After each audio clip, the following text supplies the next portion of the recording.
contexto cultural, social, como tú lo has llamado, al espíritu de la época de alguna manera, ¿no?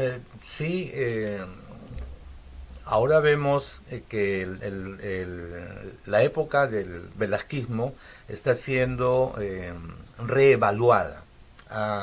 Hay publicaciones, incluso hay una película, un documental, de manera que esas tesis, ese libro, hay que entenderlo, por supuesto, desde esa perspectiva, que no es la única, sin duda no es la única.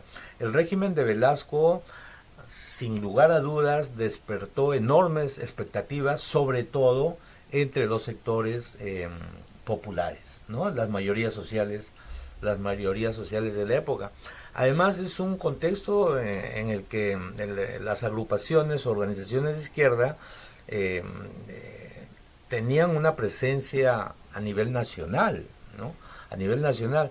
Entonces tienes ahí una coyuntura paradójica, con un régimen, con un gobierno que se presenta como revolucionario, y de otro lado tenemos en la sociedad agrupaciones políticas de izquierda que también se presentan como revolucionarias y tienen discursos confrontados, ¿no?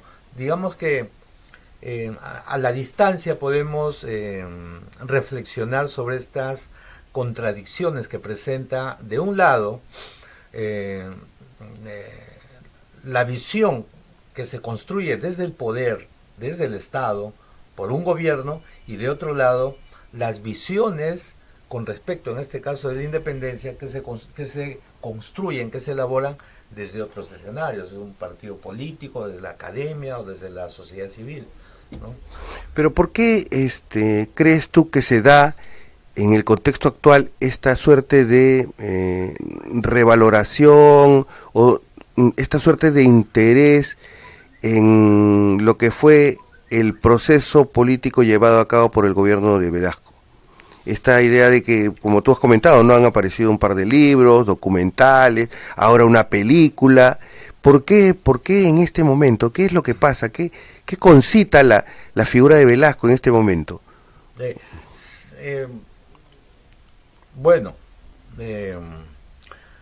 la actual coyuntura, sin lugar a dudas, presenta no solo al académico, al investigador o al experto de estudios, sino a toda la población una situación de desconcierto, ¿no? No solo de desconcierto, sino de desánimo, ¿no? De incomodidad. La crisis por la que me parece continúa, la crisis política que no ha sido resuelta, genera, sobre todo entre los historiadores, buscar en el pasado lejano o inmediato escenarios que podrían presentarse como, digamos, alternativos, ¿no? a lo que se está viviendo en este momento. Y me parece que para un sector de la sociedad organizada, a través de la academia también, el velasquismo se presenta como una coyuntura donde existieron posibilidades latentes de democratizar la sociedad, democratizar el Estado, ¿no? Aún cuando haya sido un gobierno militar, ¿no? Es una cosa exactamente curiosa y paradójica de nuestra sociedad. El retorno a los autoritarismos de Sí, derecha o de izquierda.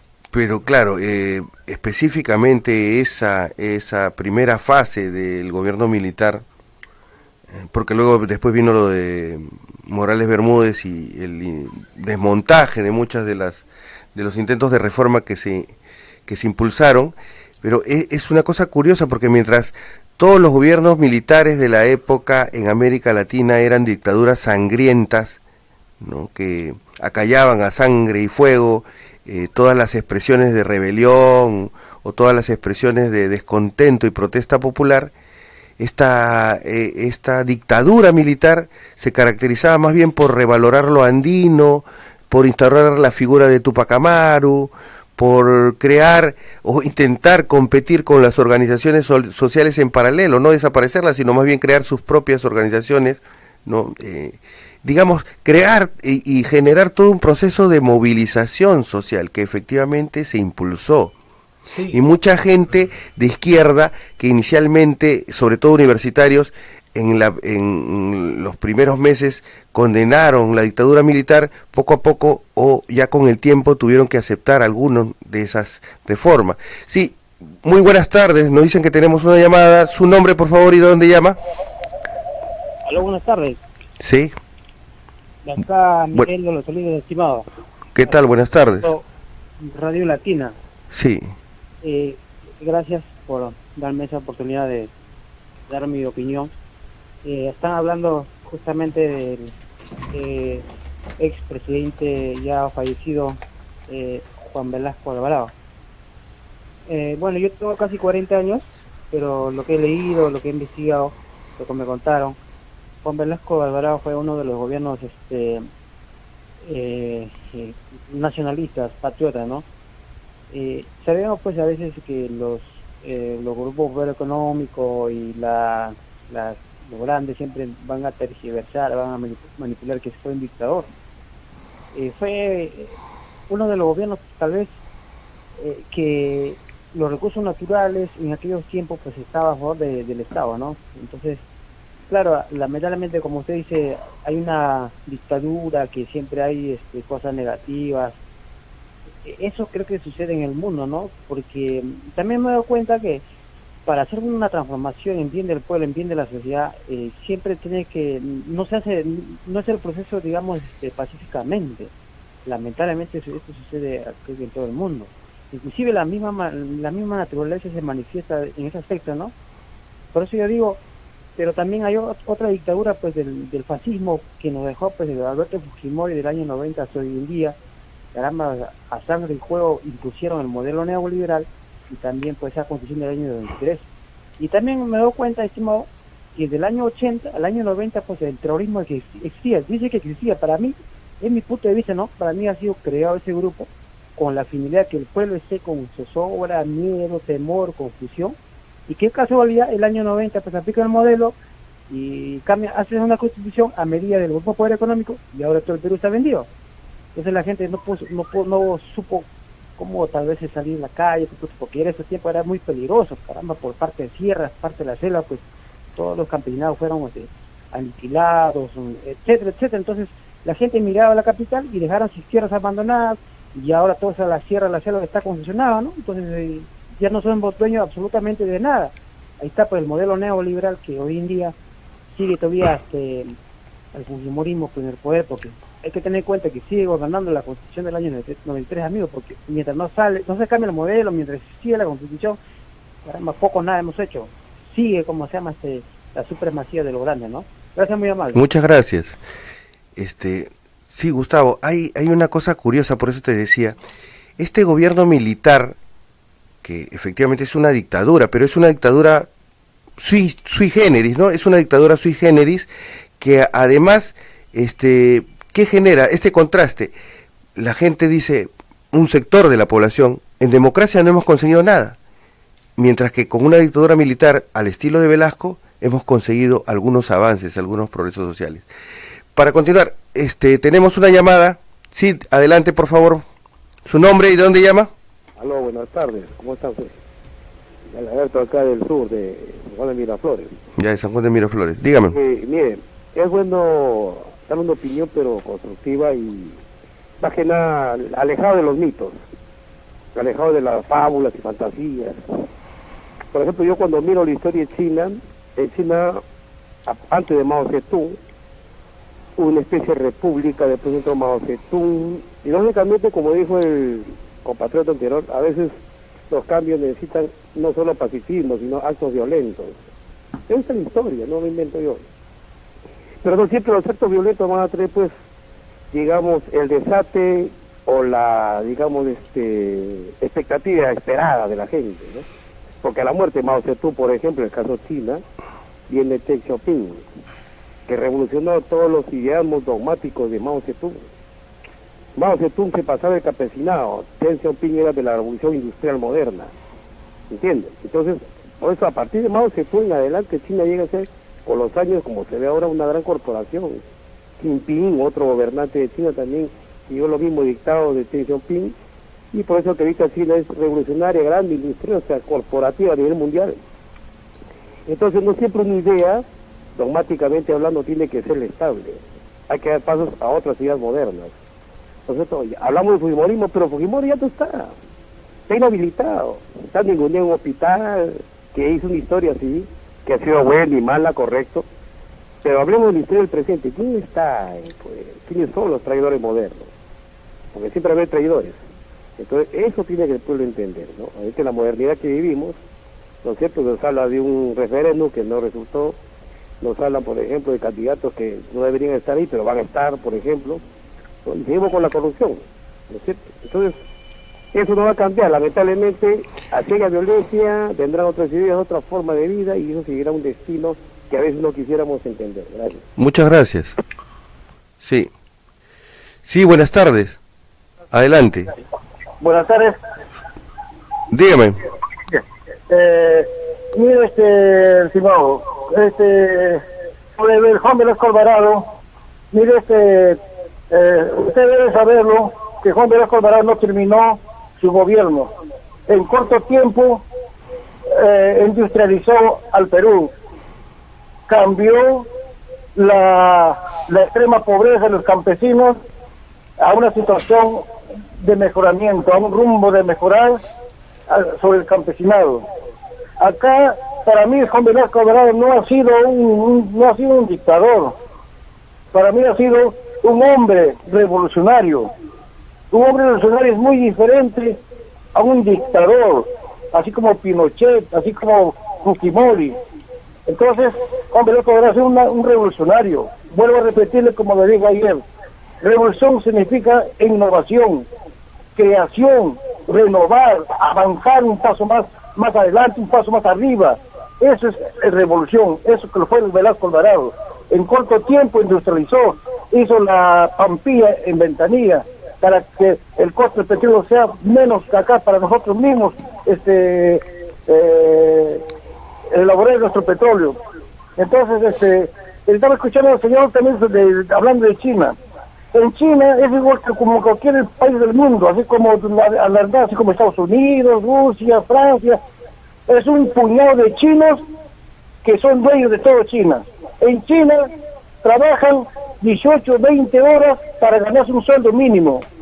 Eso es lo que es en China. Hay que vivirlo o investigar bien cuál es la situación de la mayoría de chinos.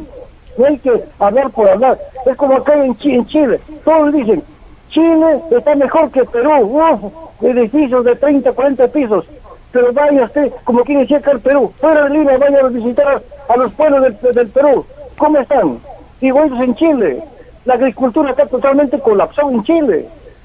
Entonces, mi estimado, acá en el Perú lo que se necesita es una otra revolución, igual con Juan Velasco Alvarado, pero mejorado, ya no confiado como él fue.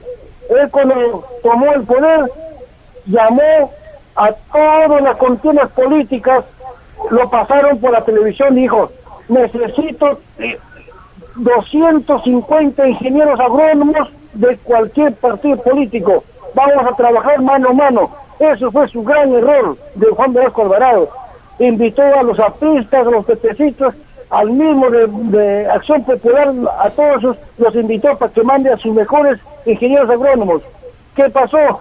Esos ingenieros agrónomos fueron con sus mecánicos, con sus técnicos, todo, y boicotearon todo, el tractor, toda la maquinaria, lo malograron, boicotearon. Por eso ahora dicen, se jactan diciendo de que Juan Velasco Alvarado fue un mal gobierno, porque ellos lo boicotearon, estimado, y hasta matarlo. Esa es la realidad. Entonces, ahorita la corrupción es total. El corredor de Minas del Sur, todos esos camiones es de PPK. Hay una parte también que está ahí, en la actualidad Vizcarra metido ahí. Y entonces, por eso digo que Vizcarra es solamente de boca, es de boca nada más, y que están luchando contra la corrupción, porque él y toda su familia están dentro de la corrupción, están saqueando a nuestro país mano a mano con los saqueadores extranjeros. Muchas gracias, amable estimado oyente. Ya, sí, Gustavo. Bueno, Sí, uno se pregunta por qué la memoria, lo estamos oyendo nuestros amigos que están llamando por teléfono, la memoria es como la memoria del bien perdido, ¿no? Que es una frase de Garcilaso de la Vega. Ahora, el régimen de Velasco, como se sabe, fue un contexto mundial, digamos, de reformas, ¿no? De reformas en Europa, en América Latina, las dictaduras que tú has mencionado, por supuesto, también hay que pensar en eso. Pero este contexto del bicentenario, con la crisis, con la severa crisis que se está viviendo, busca pues que una sociedad, una comunidad busque alternativas, ¿no? Yo creo que lo mismo ocurrió, podemos hacer incluso un contrapunto. El régimen de Leguía, que justamente fue el centenario de la independencia, también generó expectativas, ¿no?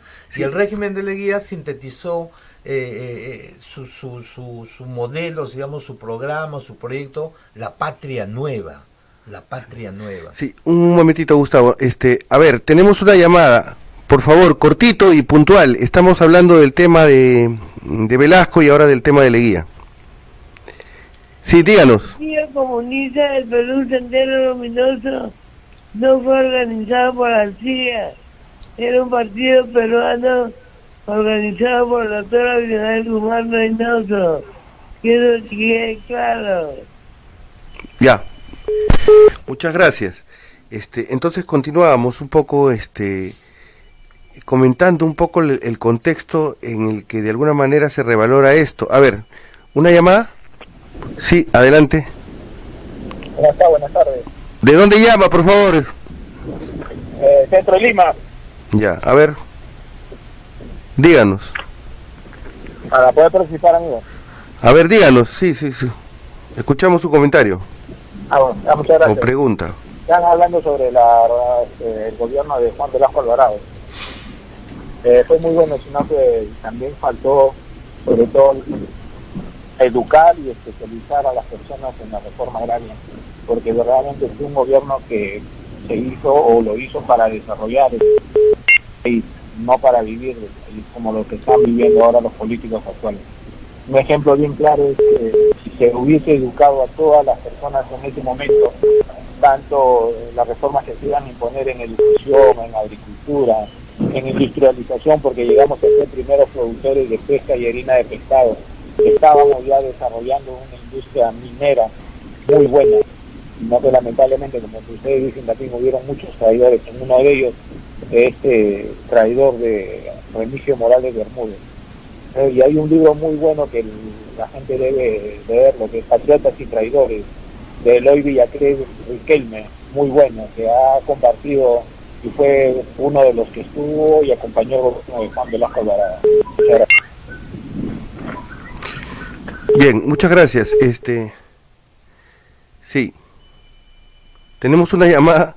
A ver, adelante. Buenas tardes. ¿De dónde llama, por favor? De San Martín de Porres. San Martín de Porres. Interesante el tema de Velasco Alvarado, y yo solamente quería decir dos cosas. Primero, la diferencia entre el gobierno de Velasco Alvarado con los gobiernos actuales es de que en el gobierno de Velasco Alvarado se dio más leyes que fomentaron el empleo, más leyes que fomentaron la industrialización, como te han dicho los oyentes anteriores.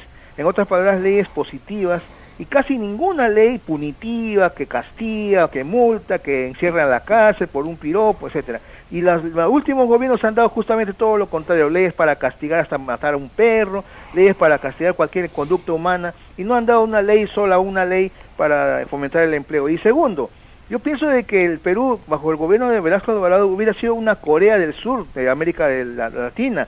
Lo que pasa es de que mucha gente a lo mejor no sabe de que hay intereses globales, transnacionales, internacionales, que no han permitido que Velasco permitiera en el poder, como si le permitieron al Park Chung-hee, el gobernante de Corea del Sur, que fue también recordado por la industrialización de Corea del Sur. Así que aquí hay que también tomar en cuenta el aspecto internacional. Muchas gracias. Muchas gracias. Sí.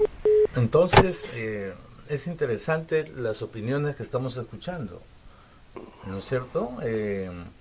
Es obvio que para un sector de la academia, pero también a grupos económicos, el régimen de Velasco, y hay una narrativa que se ha construido en torno al régimen de Velasco como una de las dictaduras más perniciosas en la historia de la República.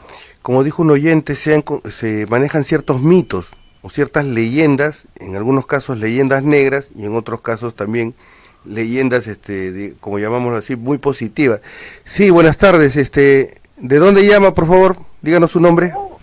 Aló, buenas tardes, de Caraballo. Sí, con respecto a sus comentarios en cuanto a la revolución de Velasco, tenía que haber sido un hecho, como debería ser ahora si tendríamos militares patriotas que amen a su país, considerando país con los habitantes, que todos habitamos acá, que somos más de 30 millones. Y relativamente todo lo que existe en la tierra y en la naturaleza no lo ha creado ningún ser humano. Es evolución de 3.500 millones de años, pero con esas leyes abusivas se apoderan de los recursos naturales con los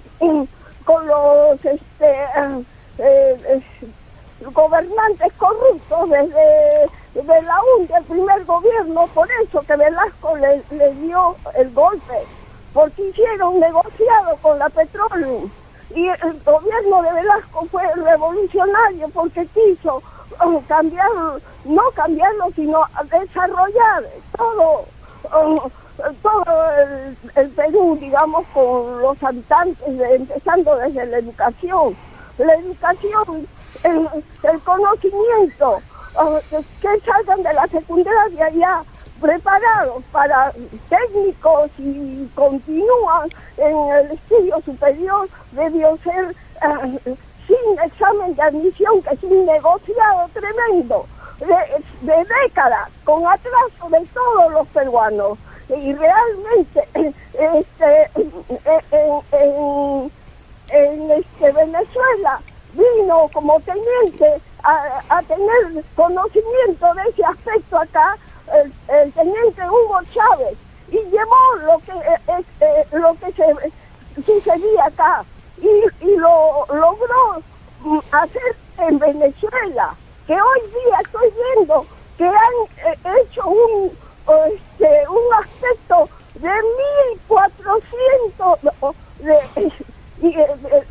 14.000 científicos que son del país, que van a desarrollar su país y que van a desarrollar en agricultura, en tecnología, para que no necesiten de otros países. Nosotros no necesitamos de otros países porque tenemos de todo, pero tenemos que terminar con esa Constitución del 93 y con todo. Sí, muchas gracias. Muchas gracias, sí, ya me ha comentado eso de la Constitución del 93. Sí, le hemos entendido, amable oyente. Bueno, a ver, ¿teníamos una llamada más? A ver, adelante, por favor, su nombre y de dónde llama. José de Pontepiedra. A ver.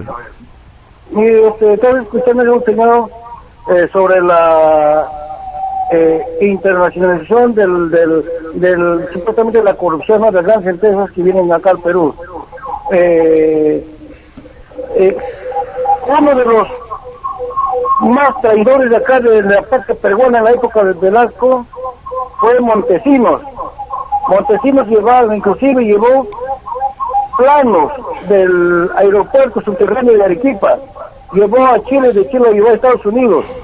Por eso es que atentaron contra Juan Velasco Alvarado. En el Pentágono armaron todo este atentado y para eso se prestó Bermúdez. Entonces los países industrializados en ese tiempo no estuvieron de acuerdo con el gobierno de Juan Velasco Alvarado. Ellos decían de que si Juan Velasco Alvarado acá en el Perú comienza a fabricar carros, todo lo que es maquinaria, nosotros vamos a perder. ¿Cuánto vamos a perder? Ya no vamos a vender nuestro carro, ya no vamos a vender nuestro refrigerador, que es en esa época. barcos ya no vamos a vender, ya no vamos a vender helicópteros, porque hasta helicópteros no estaba haciendo Velasco, o sea, por eso que lo mataron, eso hay que saber, hay que instruir, porque la nueva juventud, los politiqueros lo engañan diciendo que Juan Velasco fue el peor gobierno del Perú. Entonces no es así, él ha sido el mejor entre todos después de Pachacútec.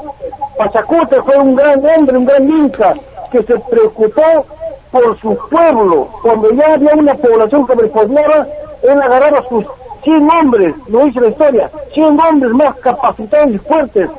Con él se iba, él como cabeza se iba buscando tierras, por eso que él ha llegado casi hasta México, a Bolivia, Argentina, todo, hasta Europa llegaron. Eso no lo dicen los historiadores. Es la verdad, hay que saber, y que los jóvenes universitarios, por amor de Dios, jóvenes, si hay un joven que está escuchando este programa, despierten, joven, basta ya de que solamente se estén dedicando pensando en que van a ganar dinero con su carrera profesional. Muchas gracias, ya le hemos entendido, sí, le agradecemos más bien su participación al amigo de Puente Piedra. A ver, Gustavo, desarrollemos algunas ideas, digamos, es un primer balance, no se va a agotar en una primera instancia toda esta revaloración que está habiendo del gobierno de Velasco, ¿no es cierto? Sí, lo que se puede observar, se puede deducir por las intervenciones es esa vocación de parte de la población, de un gran sector, me parece, a regímenes autoritarios, ¿no? Autoritarios, hay que decirlo.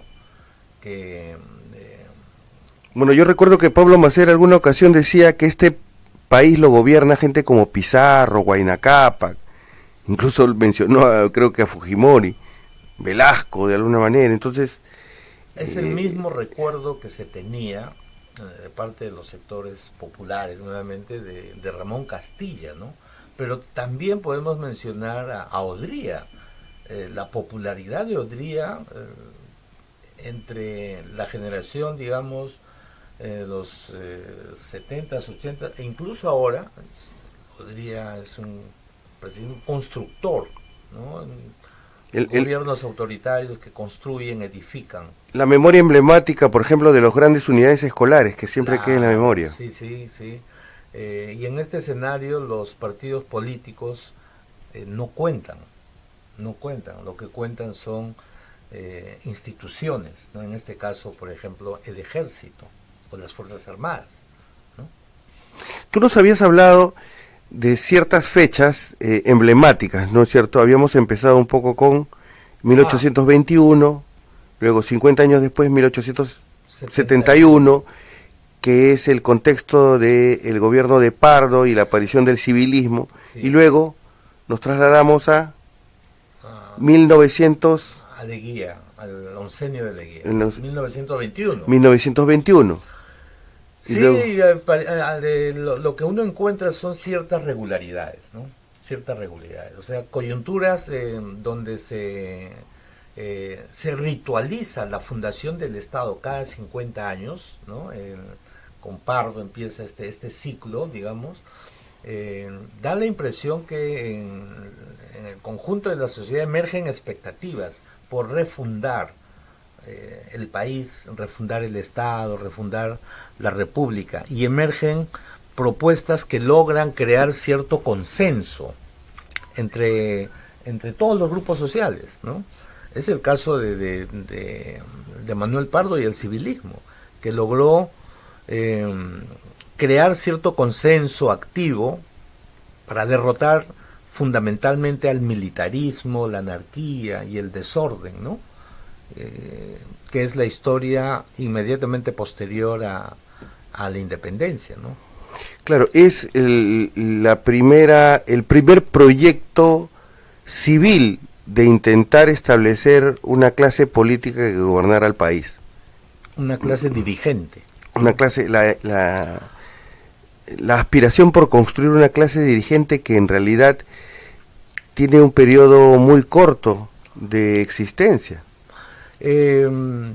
Bueno, el civilismo se constituye como un partido, sin embargo su gravitación, su presencia en el posterior proceso político es de indudable importancia, de indudable presencia. El mismo Leguía fue inicialmente miembro del Partido Civilista. Claro. Y lo que se conoce como la República Aristocrática, en gran medida fueron presidentes que provenían de esta agrupación, con las múltiples corrientes que generó desde su fundación, ¿no? Desde su fundación. Claro, pero en todo caso, en una mirada de largo plazo, es un periodo muy corto, ¿no? Algunos podrían hablar de que eso se podría explicar porque no existen condiciones en el país para construir, digamos, nociones prácticas como la ciudadanía, que provienen de sociedades occidentales. Entonces, no hay un terreno propicio además para construir un sistema de partidos, un sistema político. Es más, incluso te invito un poco a pasemos al siguiente siglo, sí, y hablemos del gobierno de Leguía y del origen de los partidos, del contexto de convulsión social, de los primeros contactos con lo que se llamaba en ese momento el imperialismo ya norteamericano, ¿no? Porque pasamos del imperialismo supuestamente británico al imperialismo yanqui. Sí, lo que se observa es lo que tú has mencionado, una fragmentación social, incluso étnica, estructural, ¿no? Estructural.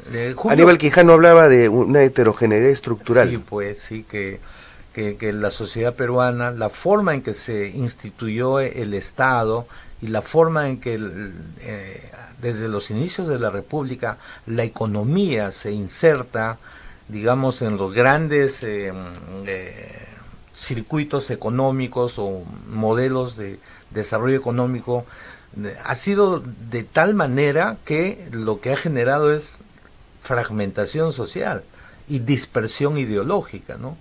El siglo XX que tú estás mencionando, si para el siglo XIX podemos pensar al Partido Civil como una matriz, ¿no? Como una matriz y como una organización política estructurada, yo creo que el siglo XX se puede ser pensado a partir del Partido Aprista, y las enormes expectativas que generó desde su fundación, ¿no? Justamente en la coyuntura del oncenio de Leguía, justamente en la coyuntura del centenario de la independencia. O sea, estas efemérides, vuelvo a señalar, donde se conmemora o se rememora la fundación y la existencia misma del Estado, de la República o la nación, generan condiciones como para, de un lado, formular evaluaciones. ¿Te acuerdas de este escritor alemán Goethe? Decía, cada generación reescribe la historia universal, ¿no? Así es. Pero también en experiencias nacionales, coyunturas de este tipo sirven pues justamente para reelaborar, refundar y también producir, ¿no? Eso es lo que se llama un horizonte de expectativas, ¿no? Frente a una situación adversa, frente a una situación de crisis, frente a una situación de descontento, de desconcierto, los países no desaparecen, ¿no? Bueno, pero hay una cuestión ahí en cuanto a si estas fechas que tienen una valoración por la academia y específicamente en el campo de la historia, tienen algún significado real para el ciudadano de a pie, si representan algo en su imaginario, ¿no? Sin duda, los tiempos cambian. La enorme revolución en las comunicaciones que se ha producido en los últimos 30 años nos sitúa en otro escenario, definitivamente.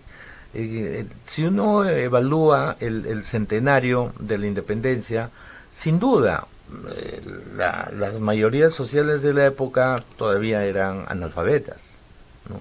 Sin embargo, la propaganda estatal y lo que eso significó en esa época, de todas maneras transmitía ciertas expectativas, ¿no?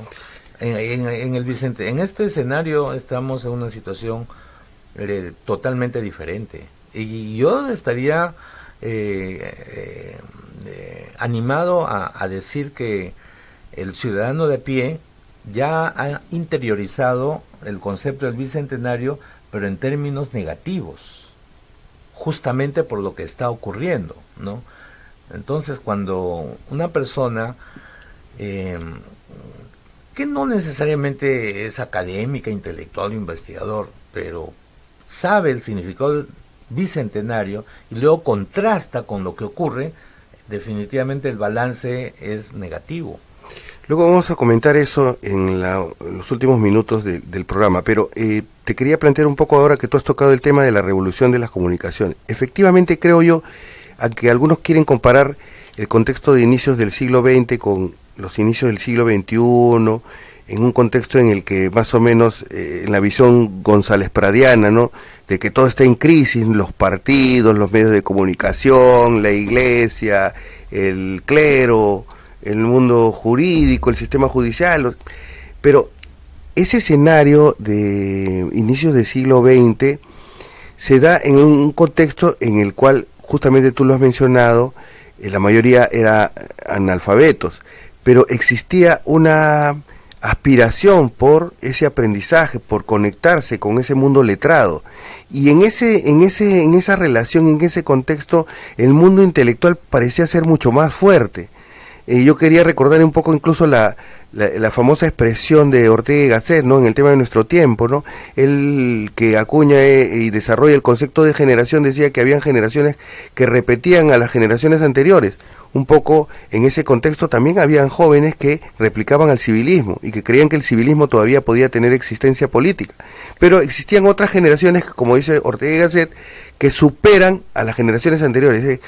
Se deciden a marcar una ruptura, un corte, y entonces estamos hablando del sector que produce visiones de sentido de la sociedad. Sí, sí. Entonces, ahora me parece que estamos un poco en un contexto mucho más huérfanos que en ese contexto, porque no se dan las condiciones para desarrollar ideas, sino que ahora hay un contexto más audiovisual, donde eso apela más a la emotividad, a la pasión.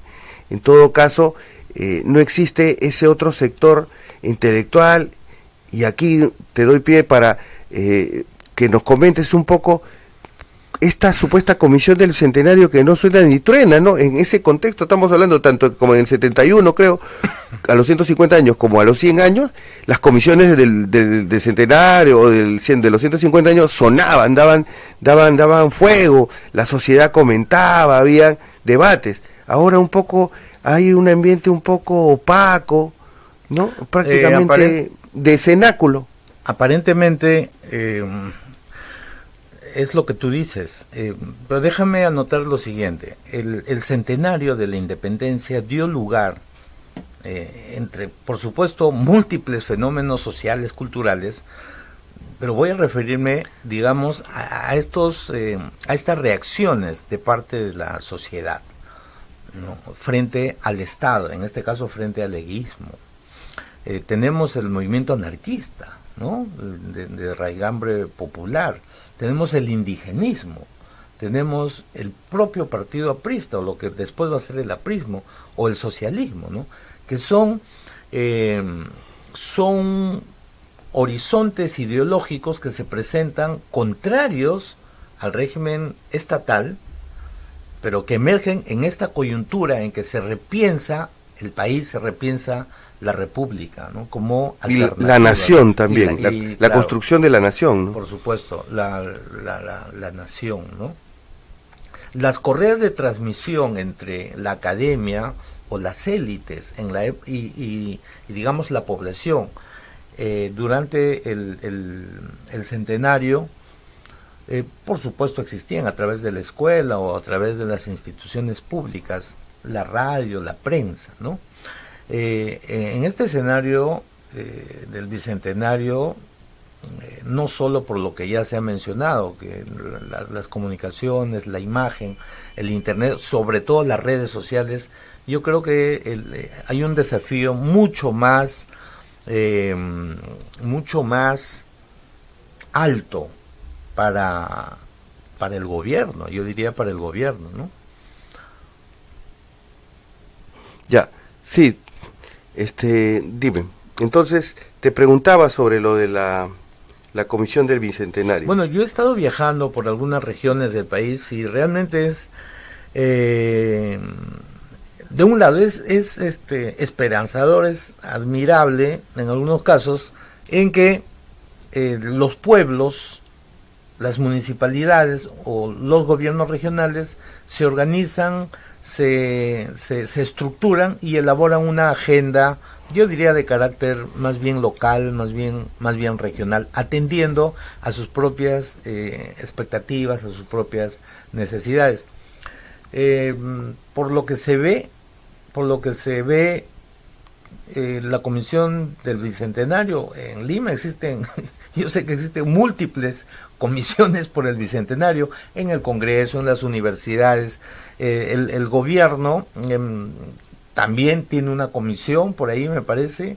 Yo no sé si trabajan de manera articulada. Lo deseable sería que trabajen de manera articulada, pero habría que esperar, ¿no? Habría que esperar. O sea, habría que tener optimismo en cuanto a que en algún momento va a haber una oportunidad fuera de los problemas de crisis política que existen en el país, de que un grupo de personas intente establecer algunos acuerdos comunes para que esto no sea una especie de celebración dispersa de cada quien entiende cómo entiende el tema del Bicentenario, de llegar a los 200 años de independencia en el Perú. Pero es que justamente porque yo me pregunto si el Perú es un país articulado, si existen vínculos de carácter, digamos, social, cultural o hasta económico, que nos puedan hacer pensar que el Perú es una comunidad. Creo que esa es una aspiración. Si admitimos este escenario, lo que te he mencionado, yo creo que cada región, cada pueblo incluso, va a elaborar su propio discurso sobre el Bicentenario, incluso muchas veces en contra de un centralismo político, cultural. Yo creo que el centralismo se reproduce también en estos temas de la efeméride. Sí, pues la verdad es que finalmente lo que queda como conclusión es que es un escenario mucho más frágil para la institucionalidad política que el contexto que se presentó en 1921 y en 1971. En esos contextos, bueno, en el primero, tú lo has mencionado, existía una emergente movilización social que finalmente se canalizó a través de expresiones políticas concretas. En 1971 hubieron grandes reformas impulsadas por el gobierno militar, y si bien es cierto, los partidos no podían participar, sí, me parece notar que existía una enorme necesidad de activismo justamente para luchar contra el régimen. En este contexto sí, no existen partidos propiamente dicho. Es lo más visible, y existe ya un consenso en relación a admitir y señalar que la crisis política que se está viviendo actualmente es terminal, en el sentido de que todas las formas de representación política han sido sancionadas por parte de toda la población. Y en este escenario, el Bicentenario, pensar la República, pues es más urgente que nunca. Sí, es un desafío, ¿no? Es un desafío y es una urgencia, ¿no? Muy bien, Gustavo, un último minuto nada más para despedirnos, estamos cerrando el programa. Habías traído un libro para bueno, hacer un comentario. Nos ha llegado Este libro de Luis Murguía es un notable antropólogo que ha hecho un trabajo de investigación y de recopilación de relatos orales, mitos, leyendas, cuentos del altiplano, la región Puno. Es un texto admirable, muy bien editado, y que nuevamente nos pone, que pone en una vitrina la vigencia de la cultura popular campesina, ¿no? La cultura rural en el altiplano, que se transfigura y nos presenta imágenes realmente hermosas sobre tradiciones, sobre relatos. Muy bien, Gustavo. Muchas gracias por acompañarnos el día de hoy. A nuestros amigos oyentes de Radio Latina 990 AM La Poderosa y su programa Stalkeados, muy buen fin de semana. Con nosotros será hasta el día lunes. Muy buenas tardes.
De Santa Cruz Miraflores, Radio Latina 990, La Poderosa.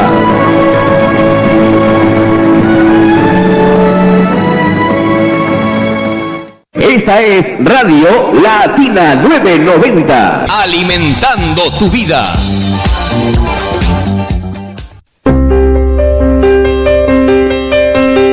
El bioquímico naturista Jorge Luis López Sumaeta los invita a sintonizar su programa Natura Vital. Natura Vital, de lunes a viernes, de 6 a 7 de la mañana y de 6 de la tarde a 7 de la noche, de 8 de la noche a 1 de la madrugada. Natura Vital, en la primera emisora de la salud, Radio Latina 990 AM, La Poderosa.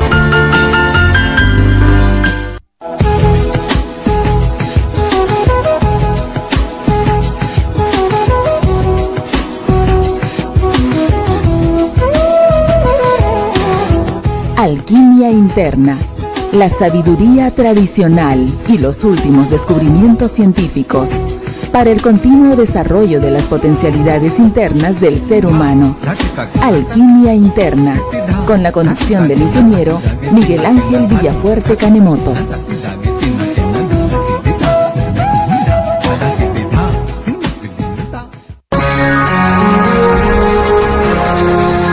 Toda la información para mantener su vida sana, el uso correcto de los elementos de la naturaleza, tratamientos naturales sin efectos colaterales, y todos los jueves, cursos de cocina sana vegetariana, cursos de jugoterapia, Vida Sana, un programa producido pensando en ustedes, una nueva cultura alimentaria, con el doctor Carlos Ochoa Ronquillo, de 10 a 11 de la mañana, Vida Sana, en la primera emisora de la salud, Radio Latina 990 AM, La Poderosa.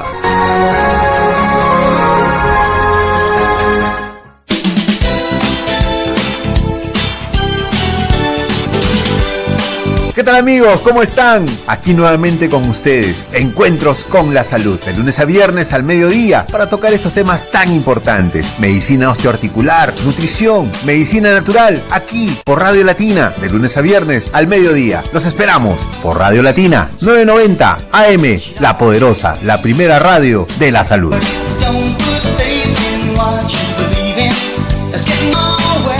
Deje ya las prótesis dentales obsoletas que incomodan y mejore su masticación, deglución, respiración y obtenga claridad al momento de hablar con implantes de última generación al alcance de todos. En el poderoso Policlínico Natural San Francisco de Asís, a la vanguardia de la tecnología. Los esperamos en Francisco Lazo, 1815, segundo piso B, Lince. Teléfono 471-2958. 471-2958. Recuerde, la salud empieza en la cavidad bucal. Semilla de coca. Hermoso tema cantado por Cristina, Semilla de Coca, en donde le canta loas a este alimento extraordinario que tenemos entre manos y que en Maná también sabemos trabajar con él. Papá, no te olvides de nuestras galletas de yogurt, las de algarrobina, las de castaña, los crisinos y las rosquitas. También néctares, panetón integral, turrón Doña Pepa, que los elaboramos todo el año. Pueden hacernos pedidos al 9436-84519. Productos Maná, los mejores. Un mensaje a los ancestros. Estamos transmitiendo desde el Pacífico Sur, Miraflores, Lima, Perú, Radio Latina 990 AM a nivel mundial, vía internet www.radiolatina.com.tv. Radio Latina 990, la poderosa. Gracias por escucharnos. Somos Radio Latina.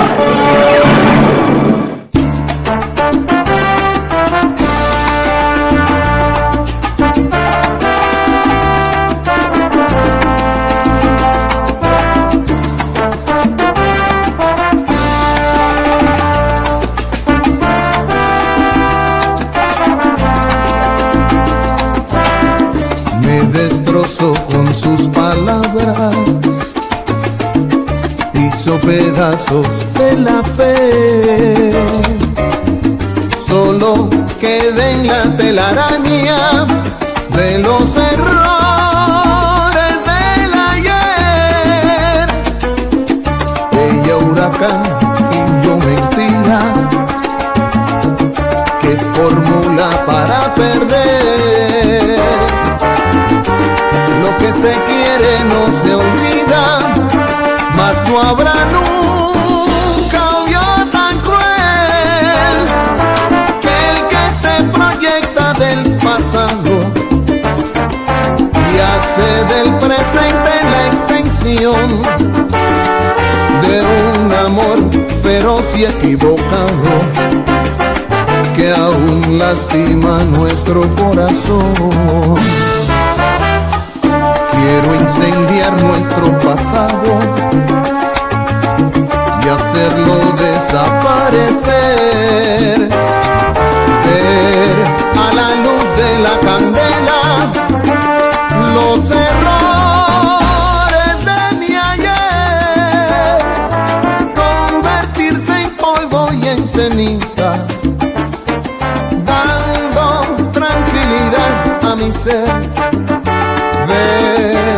Como el recuerdo cicatriza, pero no la herida que es usted.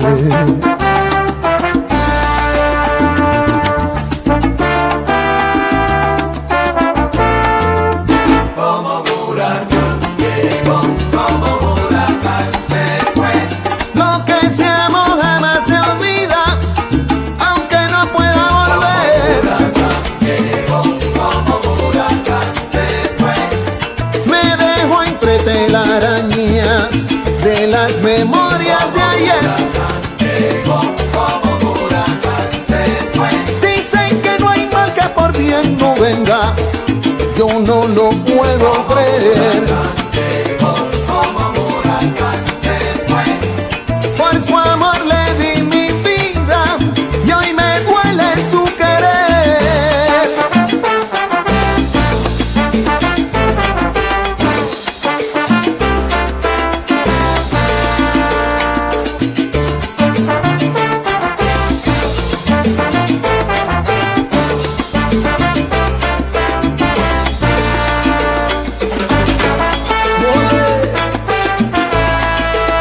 te pasa, mora, que me engañó una forma tan brutal? Estado del tiempo, torbellino de emociones, una pasión feroz, entrando por la bahía de la esperanza, precaución, peligro para toda embarcación de amor y de cariño ligero, peligro